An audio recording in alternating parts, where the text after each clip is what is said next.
दीप अमावस्या ही चातुर्मासातील पहिली अमावस्या असं मानलं जातं. श्रावण महिन्याला सुरुवात होण्याच्या आदल्या दिवशी ही अमावस्या येते. या अमावस्येला दीपपूजनाला अधिक महत्त्व प्राप्त झालं असून ते भाग्यकारक मानले गेले आहे. या दिवशी स्नान, दान आणि पूजाविधीचे वेगळे महत्त्व आहे. सर्वत्र या अमावस्येला गतहारी या शब्दाचा अपभ्रम होऊन गटारी अमावस्या म्हणूनही चेष्टा करतात. पण या अमावस्येला दीप अमावस्या किंवा दिव्यांची पहाट असंही म्हणतात.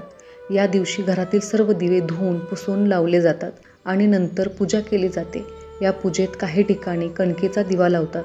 धार्मिक मान्यतेनुसार पूर्वज अमावस्येच्या दिवशी पृथ्वीवर येतात असा समज आहे, जेणेकरून त्यांच्या वंशजांना समाधान मिळावे. अशा परिस्थितीत जेव्हा ते परततात तेव्हा त्यांच्या मार्गावर अंधार होऊ नये म्हणून दिवे लावले जातात, जेणेकरून परतताना त्यांचा मार्ग दिव्यांच्या प्रकाशाने उजळून निघावा. यामुळे अमावस्येच्या दिवशी पितरांसाठी दिवे दान केल्याने ते प्रसन्न होतात अशी मान्यता आहे.